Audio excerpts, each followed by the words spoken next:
Hello, Gary. Welcome back to Croatia. How are you feeling? Nice to be back again. It's your, as far as I know, sixth time in Croatia? Something like that, yeah. Five or six times. Zagreb is not the only city you played in Croatia, as far as I know? No, we've played Split before, Zabak also, which is not very far from here, I guess.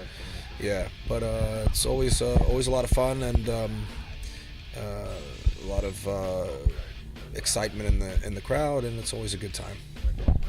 Great. It's been 25 years since you started Propane. Share with us a little bit how you feel right now with.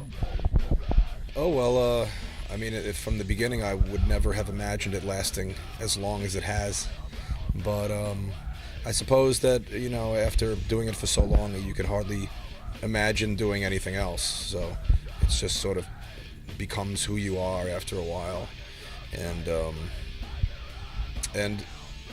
I think as long as you have things to look forward to in the band, then you can continue pretty much with a certain amount of integrity. And I always look forward to writing new material, and I always love touring too. So for me, it's sort of like second nature, and Propane is just part of my it's in my blood, I guess you can say. So yeah, I'm looking forward to next year and to writing a new album and playing festivals and and another, I don't know about another 25 years, but in other few years, we hope. Okay, great. You have been through many lineup changes in your career. Is this lineup the stable one right now, and how do you get along? Well, I don't know. You always hope that every lineup is going to be, the last one and the most stable lineup, but things tend to happen along the way, and we were unfortunately hit with some real life situations with certain members, and but we have some pretty good quality control in the band, so we always make sure that each lineup that we have is very representative of the band and its fundamentals, and we always make sure that we deliver, and we live up to people's expectations, which is really important. So this lineup is great. The guys are getting along extremely well, which is in other lineups of the band it wasn't always the case, but this lineup is really it's really nice, especially in this stage of my career. It's good to have some really cool people in the band that are sort of the same mindset, and we share the same goals as musicians, so it makes things a lot easier. Okay. How much do the other guys in the band participate in creating new material, new music? It's really up to them. I basically keep all the doors open for people to contribute songs and ideas for riffs and stuff like that. And these days, those ideas are sort of compiled into a Dropbox folder online, so then everybody can sort of embellish on those ideas and give feedback as to what people like and what they don't like. And certain albums lent themselves more to collaboration, whereas others it was more me being the sole songwriter. And certain records, I think the main thing is that each record has its own place in our catalog, and it's a bit different from its predecessors, and I'll give an example. Would be Straight to the Dome, which was a collaborative effort, and Marshall Stevens contributed quite a bit to the songwriting, as did Adam Phillips and myself. And then the follow-up, The Final Revolution, I wrote everything myself because I just wanted it to be different from the previous album, and it had been quite a few years since I took on all the songwriting, and it made for a different record. And I think the next record will be different as well. I don't know what the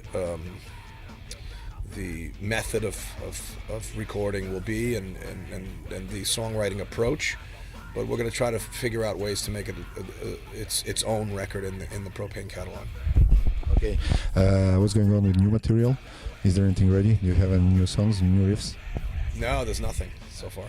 I think we start in January. So everybody kind of goes home with their families for the holidays, and then we're going to regroup in January with hopefully some good ideas, and start the process all over again. Okay, you have 15 studio albums out, yeah. So many songs, many lyrics written. Nowadays, where do you get inspiration for lyrics and music as well? What inspires you nowadays? Well, writing lyrics is a bit second nature for me. I don't really have to look very far for inspiration. My inspiration comes just from my life's experiences, and as you get older, you have sort of more things to choose from, and we hope that with age we get a little bit wiser, and I think that experience lends itself to writing some more interesting things, topically speaking, and I think that Propane will continue writing about the political landscape and like some social commentary on things that we observe in our travels and as human beings. And musically, who knows? I think I'd like for the next album to maybe not be written and recorded to a click. I think that would make this its own album, because so far the 15 records, everything was written and recorded with a click track, and I think maybe it's time to just be a little bit more old school in our approach, and it'll make for a very interesting album with some tempo changes and stuff like that within the songs. Okay, can you point out an album in your discography you think is the most, let's say, complete one? Lyrics, songs, production, sound, everything that fits perfectly, like, for you. I don't know. The catalog is pretty vast, and I think one record that for me really withstood the test of time, lyrically and musically, would be Act of God.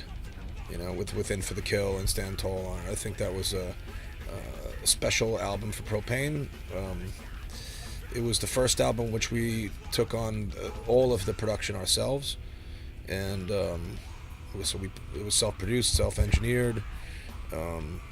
We recorded it in a house that we rented in Sarasota, Florida, and it was a great experience. And I think it still holds up. If you put it on a stereo, it still holds up. It's fairly timeless, and I think it's pretty cool.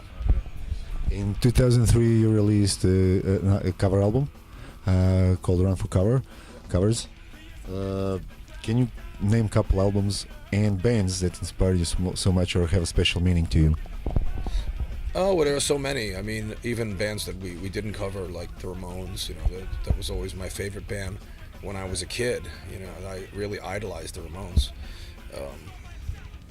Black Flag, Minor Threat, which I don't think we ever covered, but a big inspiration for me. Negative Approach.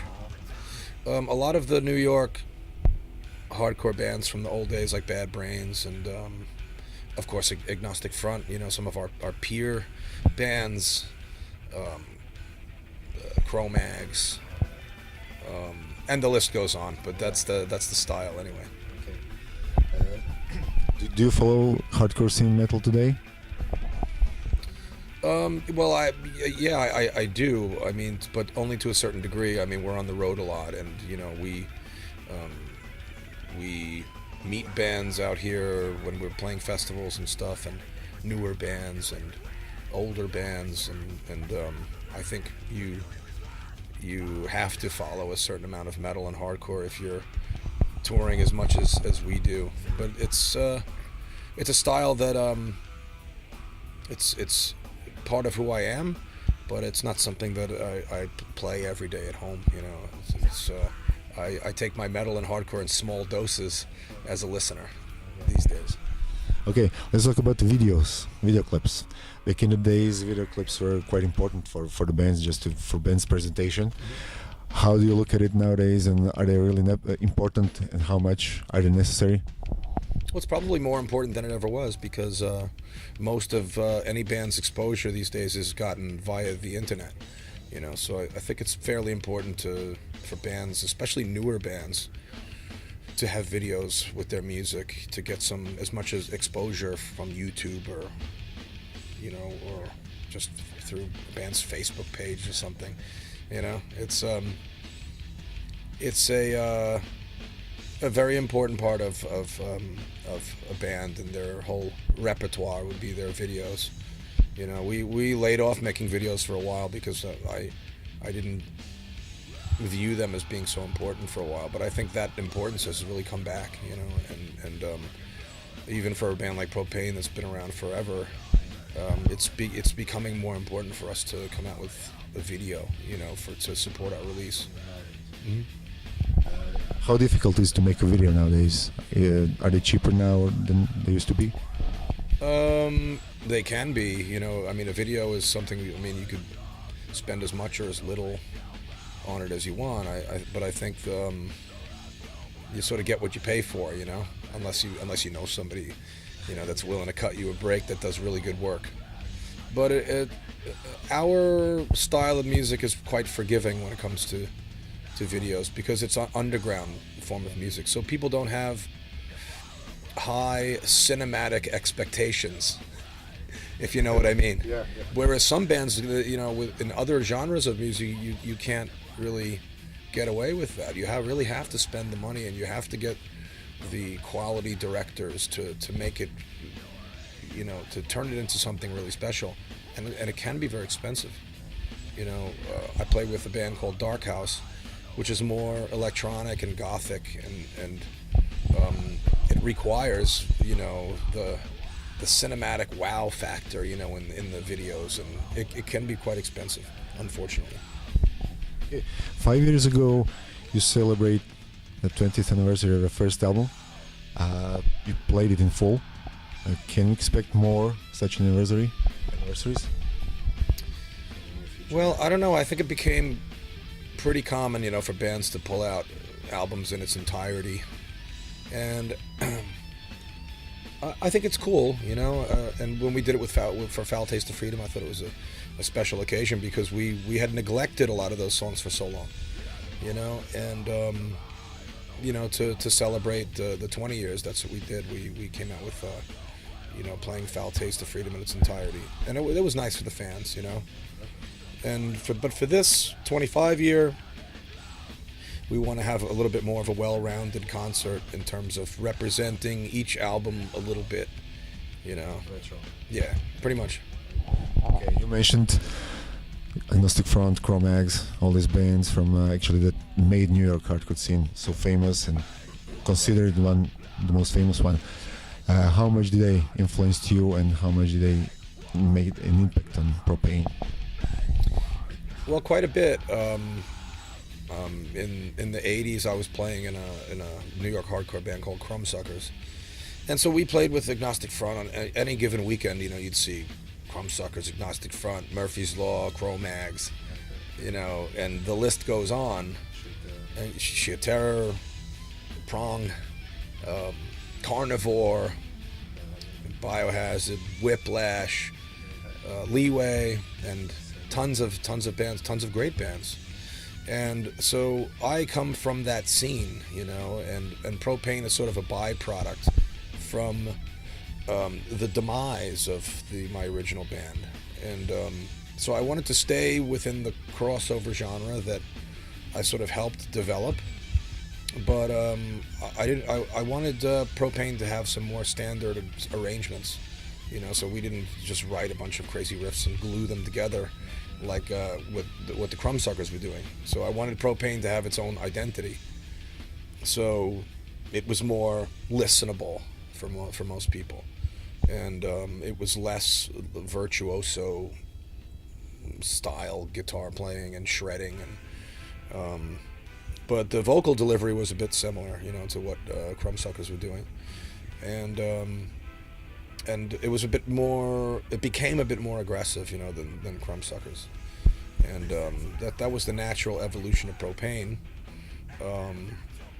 So going back to your question, I think those bands like Agnostic Front and Cro-Mags were very influential on Propane. You know, if those bands didn't exist, I mean, Propane probably wouldn't exist. Okay, what can we expect from Propane in the next 5-10 years, maybe? Well, hopefully some good music, and as long as we continue to write what we feel is good music, good solid music that's very representative of the band and our foundation as a band and who we are as people, then we will continue on, and we'll have the fortitude to keep the ship going and keep the train rolling and all of those things. If we ever reached a point where we don't have that creative output anymore, where we start to rest on our laurels and just on nostalgia alone, then I think it might be time to rethink things a little bit. But for now, I'm really looking forward to writing the next album, so that's cool. Gary, thank you much for your time, your answers. Wish you all the best and see you inside. Hey, thank you so much. I appreciate that. Thanks. Request on the production line.